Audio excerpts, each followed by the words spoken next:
Welcome, Liz, my new Substack Thank friend that you. we've been geeking out. This is the Thank you, first Trey. And this is the hey, it's first so good to time. be here. I know. This is the Yeah. first time we're ever actually talking. Literally 10 minutes ago is the first time. But I asked you to do a live, like just like randomly it was like I think we need to live. Like I just intuitively feel we've been geeking out enough and we have such different lives, such different like areas of expertise when you were like, well, I'm a farmer if you want to talk about, or not a farmer, but like if you want to talk about dairy and milk. And I was like, we can, we can Yeah, do I mean that. you really caught me with your emphasis on stand out, be yourself, be different. And I'm like, hey, that sounds like the food stuff that I do all the time. Yeah. So Well, that's why I think this is going to be so interesting because I think the foundation of what we want to talk about is this idea of like it takes being different to stand out, but that's the hardest part. Like really getting in the weeds of like what does it mean? Because we've all heard like be different, be unique, stand out, but what does that really feel like when you're trying to do it, especially on the internet in front of everybody for them to watch? Like it's a well, great headline.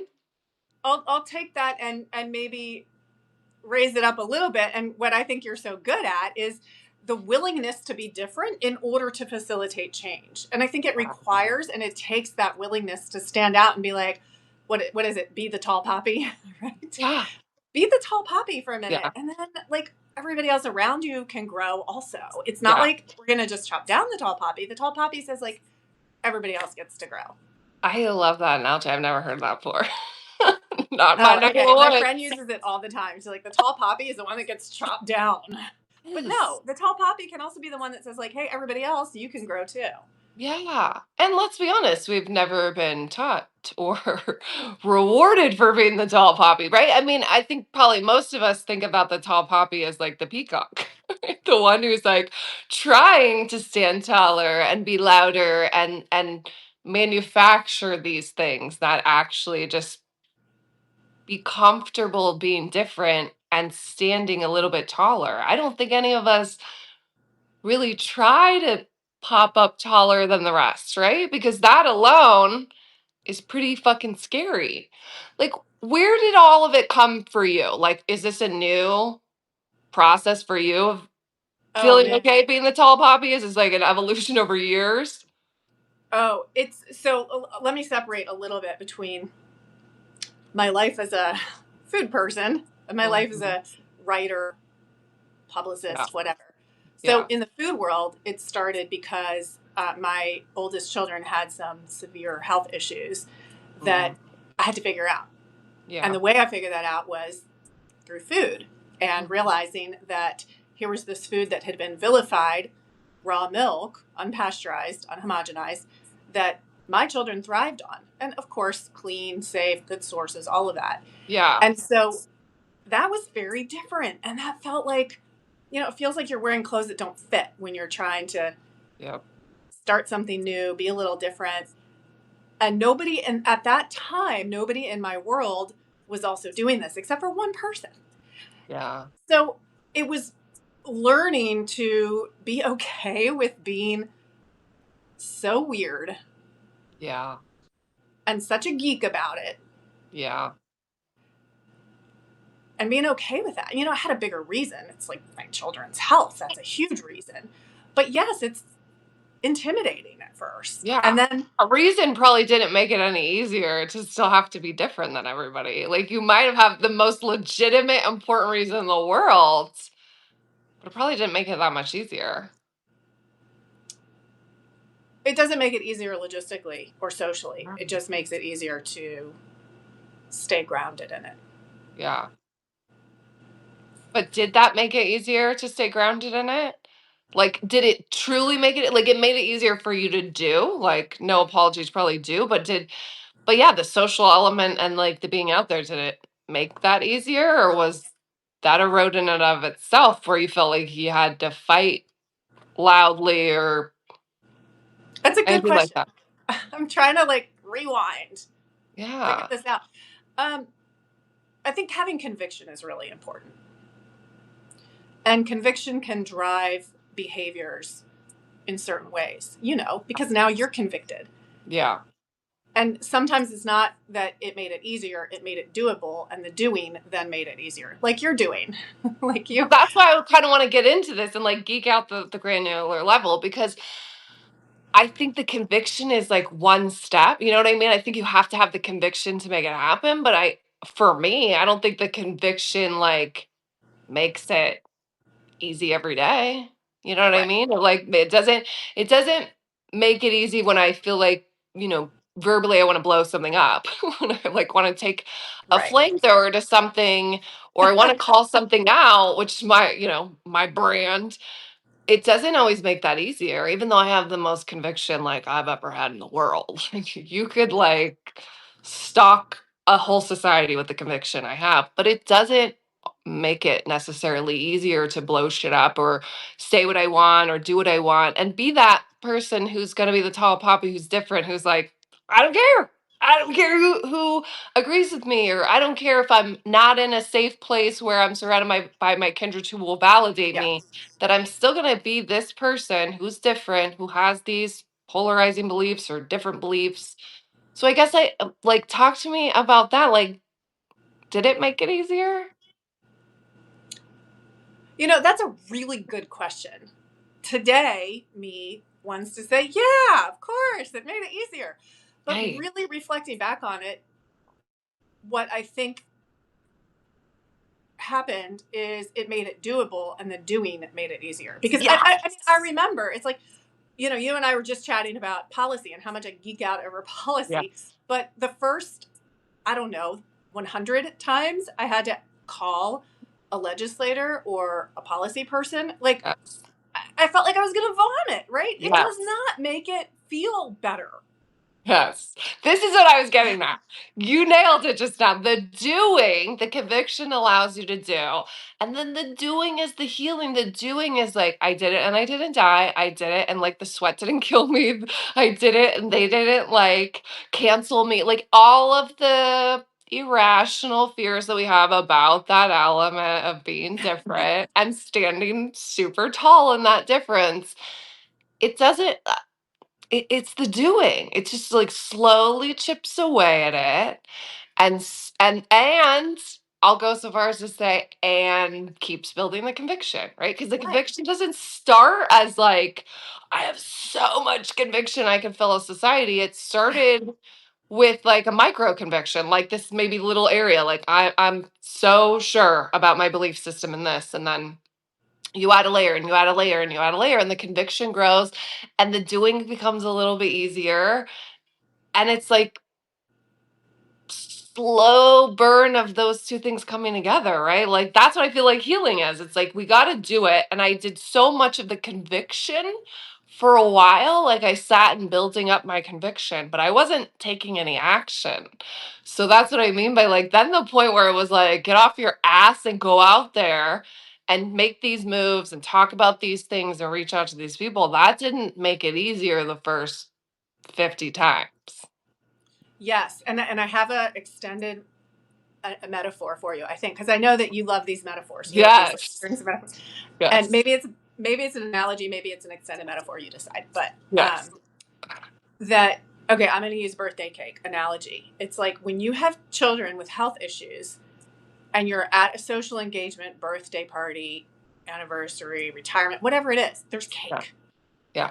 And the cake is usually filled with stuff that makes your kids sick Mhm. and stuff that, as approaching middle-aged people, we don't always want to have, Yeah. and random wild colors. And so the necessity to say no thank you is there, but Mhm. it's super awkward at first. Mhm. And then you get weird looks and you get people pressuring you, and you got to say no thank you like 10 times. Yes. But your ability to stay with that conviction and say no thank you gives other people permission to do the same. And Yes. then eventually you're building up around you a whole nother network of people who Mhm. can share, number one, share a similar or overlapping set of values, beliefs, whatever. And number two, can then engage in behaviors that support that decision that you've made. And then Yeah. you're mutually supporting each other in those decisions. So take that, run with that metaphor and that analogy, because you're, You you're, get you're me. literally building it up. Yes, you get me because this is how I like go through life. Is like give me an analogy or a metaphor I can talk about for 45 minutes. Yes. This is so true. Okay, we need to fall down the rabbit hole because it was brilliant.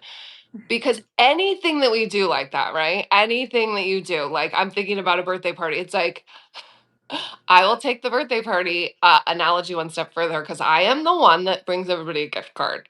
Let me tell you, I don't care if they're four, I don't care if they're two, I don't care if they understand what the concept of a gift card is. I live rural. So the idea of that, like, I'm going to go actually find you a present that's not at Walmart or Kohl's is not going to happen, right? And I try not to order from Amazon and that kind of stuff if I don't have to. So if I can't think of something that's like absolutely you, then I don't do gifts that are just like I need to show up with something wrapped. I'll get you a gift card because I think the universal language of appreciation is like, let me just get what I want. Even if it's like a 2-year-old and the mom can go get what they want. When I first started doing this, like there was so like, you got to give, like the kid's not going to understand a card. Like they want to, like, no. Go to Amazon and tell them they can pick out whatever toy they want. And then tell me that they don't understand the concept of that. Like I had friends calling and being like, she will not, one of my friends has a little girl, she will not give me the gift card. Like it's empty. We spent it, but like now she wants to keep the gift card. She might actually like the gift card more than like the gift that's coming. It's just been all these iterations of the moms. Now that they know me and it's been years and I give everybody a gift card, it's this whole thing and they're like, I went to a baby shower and I got them a gift card and it's just that whole thing of like everyone's like that's impersonal, that's this, people don't understand. It's like, no, I think it's fine. I think that the world won't end if I just get a gift card. It's easier for me, it's easier for you. And now it's like years later, I'm seeing all these people like it's an inside joke kind of thing in my circle, but like everyone's on board with the gift cards. Where it's like, I don't think if somebody did, like somebody had to be the first one to be like, no shame. I'm going to get a card for a 4-year-old and they're going to like it. And I'm not going to have any shame that I didn't get them a big present and spend 20 minutes wrapping it, putting a cute little bow on it. Like, I'm okay with that. And I've made everybody else okay with that. But somebody had to do it first, right? Somebody had to say no to the cake. Somebody had to get the gift card. Somebody had to say the weird thing. And I've talked about this in great depth of like, say the weird thing first. Everybody's looking for the person who will say it first. And then your kindreds, your people will be like, same, same. That's Yeah, how and it is. I'd love to explore with you because of your branding background and your marketing savvy, like how that in the wrong hands that can be used Mm. for bad. And my like one of the epitomes of examples of that is Crisco. Is We who? got Crisco. Okay, the company. Yes.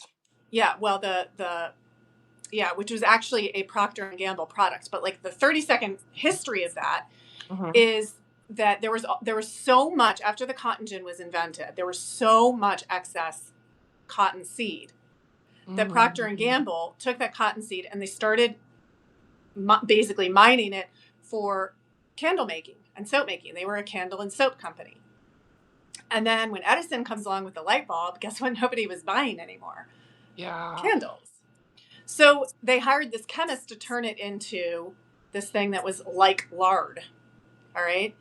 And Uh, so they take this substance. Now, keep in mind, cotton seeds had not ever been a food because they have a heart toxin in them. mm, So they extract this, probably mostly, probably not completely. They turn it into this partially hydrogenated oil that, remember, it was first used for candles and soap.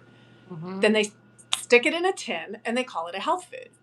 But what they did with this whole branding and marketing thing, Mm-hmm. they went and they talked to all these American housewives, Mm-hmm. different cultures, the different immigrant waves that came in, and they got their language from them.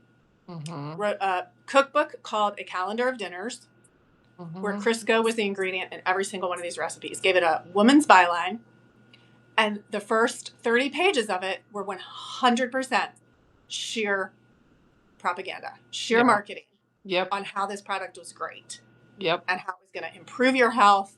Your girls are going to be able to digest it better. It makes your cakes fluffier, like the whole 9 yards of it.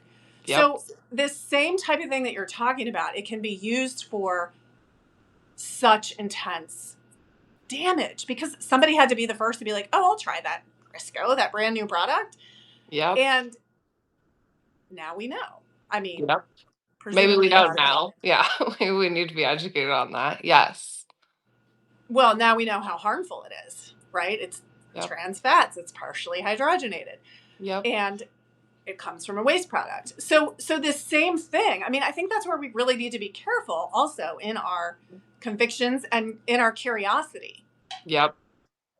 that where is this going? What is it? And like, not that we have to go all the way to the end result, but how are we using this Yeah. power of being Yeah. different? Well, and also to your point, to that point, it has to be an evolution. Like you have to be willing to change your mind. Like the conviction is great, but the conviction can't like I think that a lot of us in the business side specifically, um, we fall on that cross. Like we fall on that because the conviction, it's like, well, we said we wanted this or we said we believed in this, and now, you feel like a fraud if you changed your mind in that conviction. And I think that's a big part of it, right? Is we have to be like, a year ago, I thought this was okay. And now I've been educated and I've evolved and it's not okay. And fuck online, that is hard to do, right? Because even if you don't have trolls that are going to be right there to remind you that that was your conviction and now you changed your mind and shame you for changing your mind, we already have our own narrative that we do that to ourselves, right? We've already been programmed enough to be like, oh, you're a fraud, you're a big ass piece of shit because you changed your mind and you shouldn't have ever. And let's really dive into this. I think that's the phenomenon of why most of us are so afraid to have conviction, because if we change it, like, we better be damn sure we believe something before we have the balls to have conviction about it, right? We have to act like humble, like, I don't know. I don't know. I might think that this Yes. is bad, until some fucking guru comes out or some big name and they're like, it's bad. And you're like, oh, okay, okay, okay. Well, it's okay that I say it's bad, you know? This is like a real Or part of it. just question it, Yeah. right? And that's Yeah. what you're so good at leading in is like questioning. Like you Yeah. don't have to have the conviction that X, Y, or Z branding and marketing strategy is bad. You're just asking the question, like, Hmm. what are we doing here? That is Like, so true. Exactly. Because a lot of times people, and especially in the last year, while my convictions built, I've been like, I'm not up for debate. And it's not that I'm not open to hear people's opinion, but to your point, I'm asking a question most of the time. I'm not mm-hmm. saying this is all black and white. That's my whole healing journey, is that I've been a very black and white person. And now I don't want to be that. I want to be in that messy gray area where things evolve. I change my mind. I say whatever the fuck I want. But exactly. It's like if you are going to have that conviction, it has to be able to evolve and change. And you can't have to die on that sword. Like, our worlds are evolving, our societies are evolving, technology's evolving. Like, everything has to be able to have a changed mind. Like, it has to be okay to have conviction and then 5 seconds later have a different conviction. I mean, Yeah. we cannot keep doing this to ourselves where you have to wait until it's okay to have that conviction.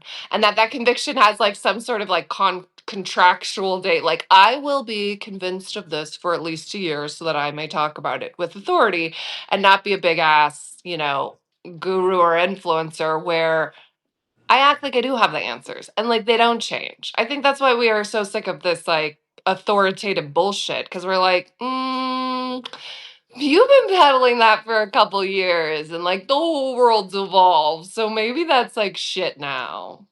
So, Dre, you remind me, like, the way you talk about this, it makes me think of the edges of ecosystems. So, if you think about, like, you have a big meadow, right? Okay. And you have all of the meadow flora and fauna in there. You've got the different flowers and the different grasses and the insects that live on them. maybe you have a tree, maybe not. It's not a forest, it's a meadow, right? And Hmm. in that meadow, you have a pond, Yeah. or at the edge of that meadow, you have a forest.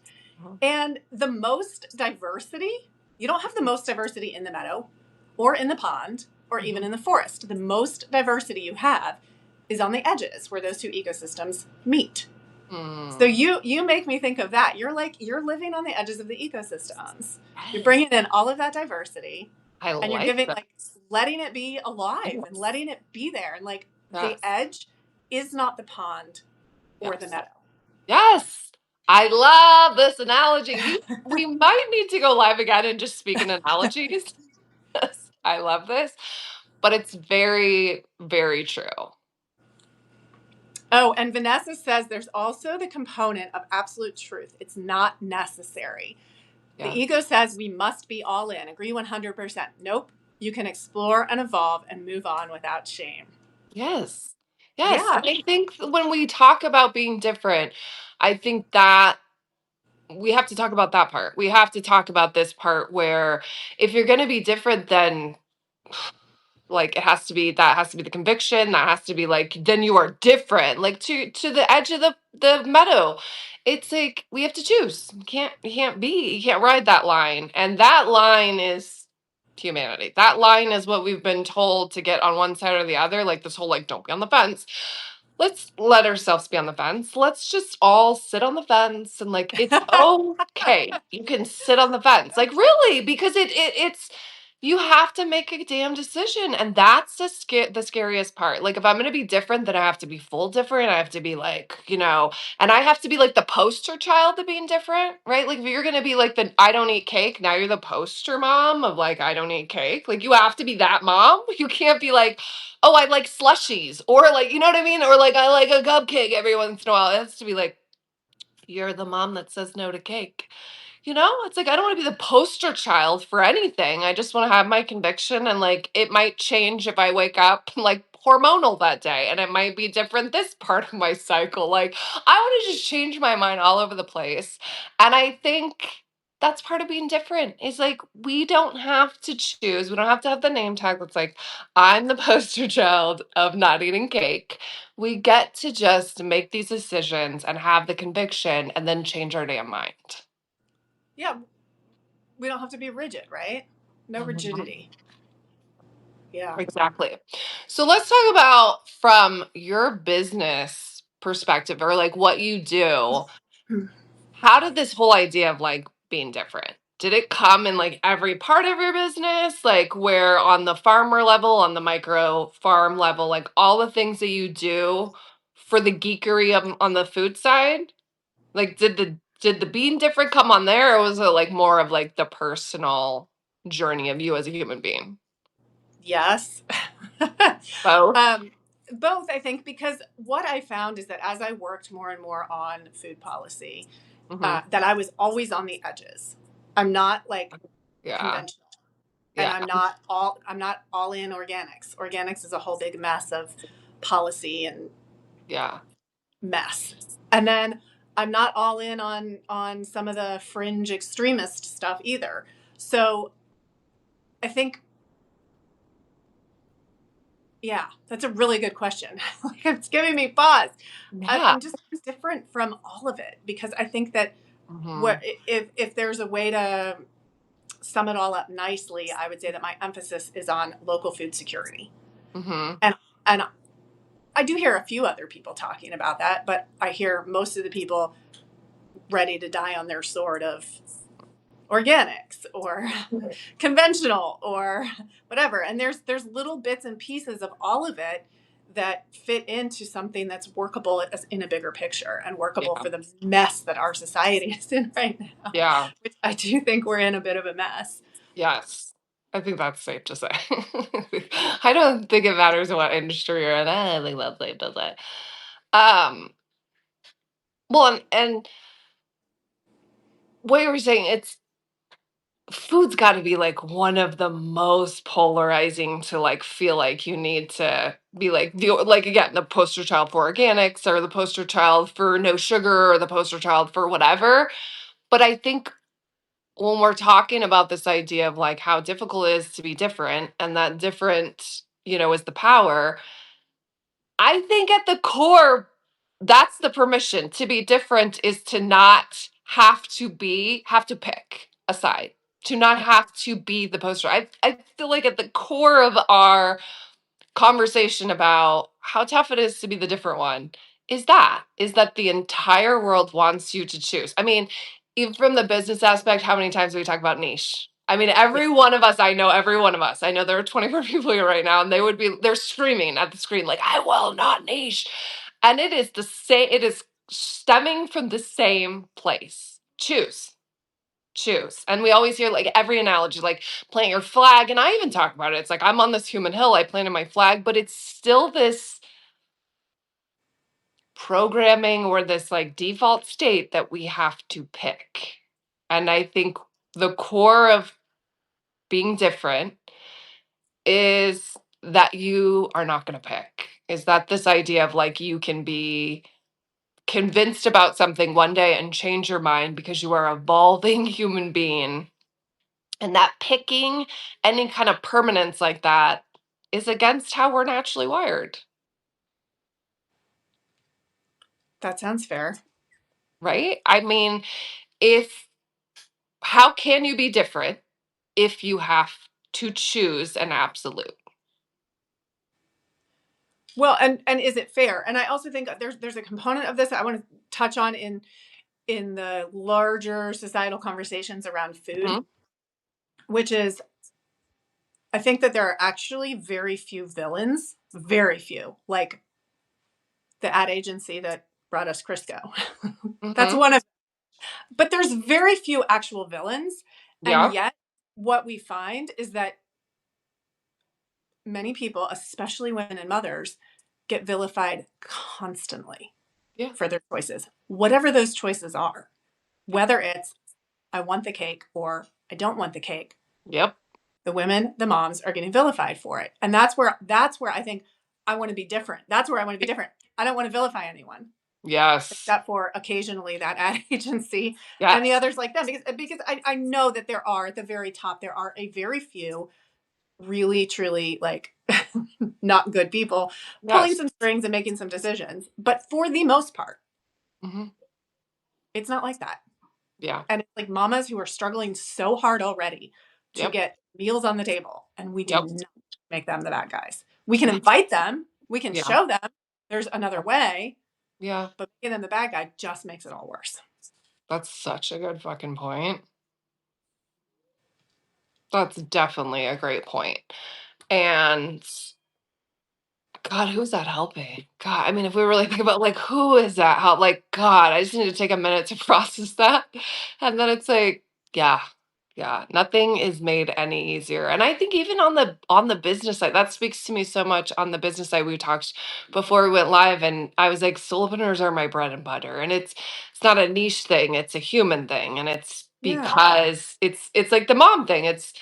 It's because I get it. It's because we're being forced into these choosing sides. We're being forced into like just all these decisions that we just don't even have the space to think for ourselves because we're following these handful of, to your point, people that are making decisions and having these absolutes and telling us like this is the way and this is what you need to believe. And whether it's the mom level or the solopreneur level or whatever it is, to feel like you have to carry all that bullshit while you just want to make your own personal choice. Like I have to carry the weight of the world to just be able to decide if how I feel about AI. Like I have to just like take everybody's consideration and then find a just find the landing place. Like find look, okay, I'm okay with it. I'm not okay with it. Like it doesn't get to be like really nuanced and really complex and totally based on my fucking mood. Like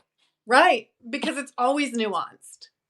And yes. that's what we miss in just these like subject lines and Yeah. titles. We miss the Yeah. nuance. And Yeah. I want the nuance back on all of The it. nuance is the human. The nuance Yeah. is that like you could not just label us and then that's like good enough. Like there's gonna be like micro labels, like half labels, like little label, like you know what I mean? If you just like put a label on everything that we were, if you had to label it all, I'd have like 1800 interchangeable, constantly evolving on a minute to minute basis. Because I mean, even if we were talking about the kind of mom you are, it's like, ah, that. It's like, what kind of dragon mom, helicopter mom, granola mom? Like, what kind of mom are you? Let's put the label on it. And it's like, this is what makes this idea of being different, which really at the end of the day is just being able to be you and all the complexity and all the layers. It's not fair and it's not working for us. And I kind of feel like, correct me if I'm wrong, maybe you feel this. I kind of feel like, and maybe it's just our slice of the internet, but people are like, it's the time. It's the time where we all are like, we don't want to be different for some transactional reason. We just want to be able to be us, just ourselves, our complex duality that's like contradicts itself constantly. Like if we were real, we would understand that we contradict ourselves constantly, but that's not okay. And that's part of what robs us of this idea of being able to be whole because we could be different and change our mind on everything. Absolutely. And how much like of our 20-year-old self would be amazed or appalled at some of the convictions that are I'm mid 40s now, but Ah, I think me about like too. how much of our 20-year-old selves would be like, "What?" But because Yes. we change, our bodies change, our circumstances change. Like being adaptable is essential. Yeah. Yeah. But also feeling like you can be adaptable. It's like it could be a truth to the end of the day, but also like circling all the way back, like the conviction comes, like that sort of movement in your life or that phase when you're like, I don't care about anybody else's, but like I am, it is now the moment where I'm going to get back to like who I am. I'm going to find myself again, which I feel like is what's happening is that conviction has to be able to be made in those lost, quiet, reflective moments, right? Yeah. Vanessa's saying, gotta boil it down to intentions behind the choices. Yeah. Yeah. And just our own damn selves. Like, I think, God, for me right now, part of like the healing journey for the last year is being able to like think about what those intentions are, right? Because the choices is like what we're always trying to make. Like, I gotta make a choice, I gotta make a decision. But like, what is the intention? And I think we could probably argue that intention and conviction are pretty goddamn linked, right? Like one's gonna come with the other. What do you think about the like this might sound silly, but what do you think about the pressure of having intentions behind everything, convictions Oh behind like God. Yeah. Yeah. it's like Yeah. But this again is like I just want to be able to change my mind. Like it's sometimes you know what I have been saying lately is like it's not that deep. it's not that deep. Not Yeah. that deep. Yeah. Like I don't need to. I have an existential crisis about a lot of things. Like don't get me wrong. Like it'll be years and years and years that I'll think about something. But then like there's also like 80% of the rest of the stuff that I feel like we're supposed to have existential crisis that I'm just like, I don't know. I just want to be able to change my mind and not have to like again like set in stone with my intention because my intention today will probably almost certainly be different than my intention even if the same baseline result like I still feel uncomfortable using AI for my work like that might exist today and tomorrow but the intention or the conviction might be a totally different shade. Like I'm always talking about personality, right? And I think about it so deeply the last few months of like I do brain archetypes, right? And so we all have these different shades of personality. So I'm girl next door, outlaw, and entertainer. And I feel like that's kind of how I think about it lately. As I go, Oh, the entertainer needs to come out, right? Like, I just need to be able to like crack jokes, lighten things up, like whatever it is, that part needs to come out. Like, that's the intention and that's the conviction. It's coming from my entertainer. Like, just like so inappropriate. And then Yeah. other days, my intention comes from the girl next door, and it's like so salt of the earth. It's just about like being genuine and energy exchanges, and like that may be my intention. And then the next day, it may be like I'm done, and I literally have a Molotov cocktail that I'm going to blow shit up, and I'm angry and I'm ragey, and I feel like a bridge troll. To my friend Katie's point, and that's where the intention comes. And that's what I think I fight for a lot lately is like my intention might come from a different part of my heart and soul. And I don't want to have to lock that down or explain that every goddamn time. I want it to just be able to be. Be. Today it's the outlaw, tomorrow it's the girl next door, or 5 minutes from now, it's the girl next door. But that has to be okay. It should Yes. be able to come from wherever the hell it comes from. We don't have to explain it to death. I love that you're talking about brand archetypes. If mine were the three are mystic, which I think, well, mystic and then rebel, which I think is the same as outlaw, Yeah. and warrior. Ooh, Yeah, I and you're love right. Like different ones have to lead at different times, and we have to let it lead, and we have to Yep, like yep. then the other two have to support that one. Really, really. And that's what makes us human is that Yes. weird mix between today I'm this and like when people take my DNA test, they're I kind of teach in like one's primary, one's secondary, right? Which is all like transactional bullshit. And I need to like stop doing it. It's like it's all evolving. Because I can't tell you like 40 times in the last 6 months, it's been like, well, it says that I'm, 80% outlaw and only like 20% this, but I feel like it's and like that's what I say. It's like Yeah. today it may feel like 80% and tomorrow like something's happening in you right now where the outlaw needs to take over. Like it's like, magician, sit down. You're valid, you're still there. Nothing like went away. It's not like you're a different person. It's just your outlaw needs to speak or your royal needs to speak, whatever it is. And that's what it can't be like you are 40% and you're 20% and this is it and it's locked in for the rest of the time. It's just not Yeah. that way. It's an It's ecosystem of personality. oh, yeah, and it's safe. It would feel safer. It would feel like more secure if we could lock it in. Just lock it in this way. But it's not like that.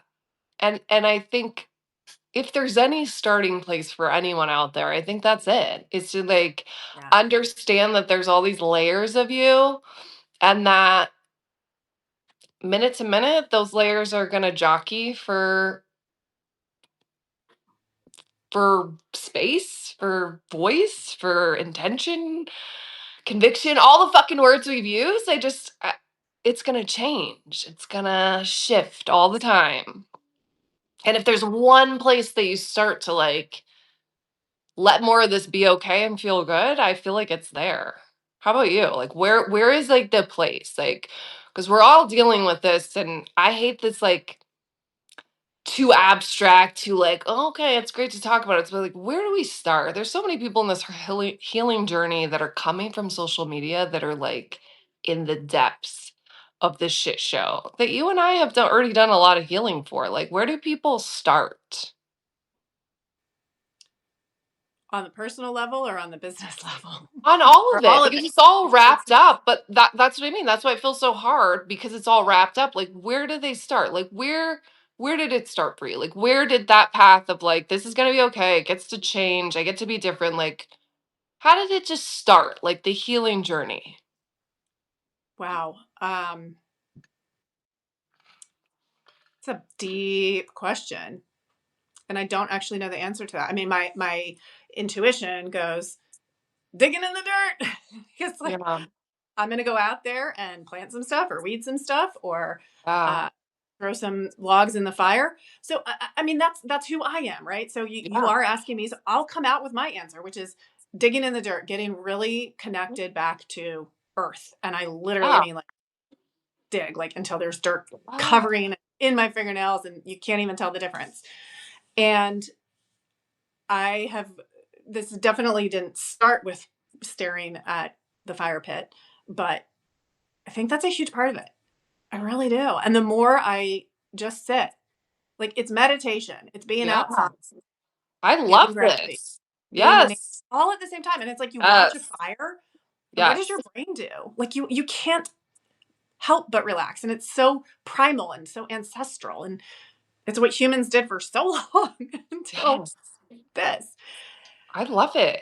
I love that I have a wood stove and I can't even tell you. That's like one of my favorite things to do at night. Put my kiddo to bed, make a fire, turn all the fucking lights off, and stare into it like I'm the most lost soul ever, but it Oh, actually feels really good. it So that is. connected super hard. I've never heard anybody else with that like stare at fire thing. So yes. Yeah, get the fuck outside, touch your feet with grass, like go play in snow. Like I was so worked up yesterday and spending so much time writing this stupid fucking blurbs for Substack. God, Substack blurbs. I swear to God, it was so stupid. And Uh, you know those days where you just spend an exorbitant amount of time on something stupid and irrelevant? And at like after 4 hours, I was like, my kid was on spring break. I was like, let's go. We're just like outside. It had snowed, and we went outside for 2 hours. Like done, done. Like that's mhm. such a good point. Get outside. I think maybe that is more of how my healing started, but I've never thought about it like that. Like that's why I love these Yeah. conversations because I come from like the internal spot, but now you're bringing like the get outside. Yes, that was part of it. Is like, I think that's such a valid thing. Is like, how about we don't look at a device? How about that's like a really good start? Let's just go outside. And there's two things. There's two like sayings that come to mind for this, which is one of them is remember that nature does not belong to us. We belong to nature. Mm-hmm. I love that. And that right there, it's so grounding. And then the other Yeah, one, nature never hurries, and yet all is accomplished. isn't that the Like truth? if we could be so zen, right? Right? Deep breath. I know. And maybe staring Nature off never. into it, that is what happens. Like maybe it's like a little contagion where like we can watch the slowness of nature and Yes. maybe glom a little bit off of it, even if it's just a Mhm. whiff. Exactly. Well, dude, let's wrap it up there because I don't think we need to get into like I actually need to process that because I've never, you know what I mean? Like this is what I love this kind of stuff because I don't think that I've probably like connected to as much of the nature stuff. Even though I have a treehouse and it's been such a big, big part to get out into the wilderness and forest. I don't know what you just said right now is like made me like buzz. Like Well, maybe and it's a then whole rabbit hole I have to go down of like the staring at yeah, the fire and all of this because I don't know. I don't know if I really like equated it to the healing, but since you said that, like my brain's going a mile a minute. it's a piece of it, right? Like it's a Yeah. balm. It's not like we go sit in front of the fire for a few nights in a row and everything's magically going to be Yeah. better in our lives. Like it doesn't change the circumstances, Yeah. but it can change our brains and our reaction to the circumstances and just the processing of it. Like you're saying, it's healing. And every single day we're getting more trauma on us. Yes. And dude, the nervous system shit, it's real. And that's Yeah. where I think like that's what I'm connecting is like I don't think I'm like one of those that takes a shit ton of time to process. So I don't know if I've gotten into that part of processing of like how much that nature has been a part of it. Because getting this treehouse and going outside and staring at nature and having a wood stove, I've never had a wood stove. I never even had like an operating fireplace before this. And all of these things. And I think also it's been more of like the personal piece than the business. I think I talk so much about all this like healing on the internet and fuck the bullshit. But there's like a whole other personal healing trauma thing. And I think I haven't talked about the nature because it's so close to my soul. It's such a personal part of the healing. So it's really cool to hear you talk about more of that stuff. I loved that. Yeah. And Cole says, I always talk to the animals when I'm immersed in the natural world. It's one of my favorite things. Dude, I gobble at the turkeys. I have literally put a note with a video on this that I gobble and they gobble right back. People, they love it. It's true. Yeah. Oh my God, I'm literally gonna go outside and geek about. I'm not kidding, I'm buzzing because yeah, that connected. Girl, we gotta do this again. Yes, definitely. This was amazing. This was like, intuitively when you're just like, I think she's my people and I think we need to live. I just think it'll be cool. This worked out. My intuition was right. I had an amazing Good. time. It was so good to talk to you. I don't even think we really scratched the surface. Yeah. So let's do it There's again. a lot more Yeah. layers to this onion, huh? Yeah. So good to have you on though. Thank you. And I will be stalking you down for another one. Awesome. I look forward to it. And yeah, I mean, Dre, just keep on what you're doing because it's so important just to constantly get that message out there that Yeah. be authentic, say what's on your mind, don't be afraid to be Yes. yourself, love what you love. Yes. Rewild yourself, ladies. Yeah. Especially the ladies. Like, get fucking wild. Yeah. Thank you, everybody. We had 29 people, girl. Yeah. Awesome. I wish I saw the chat. I did finally get it like 5 minutes ago. I Good. could see your last few comments. But thank you, everybody, for hanging out with us today. You were amazing. Thank you, Liz. Y'all rock. Thank you. I will see you guys on Substack. And have fun outside. Yes. Everybody go outside right now for 10 minutes. Nobody's allowed to message anybody. Bye bye. Bye, guys.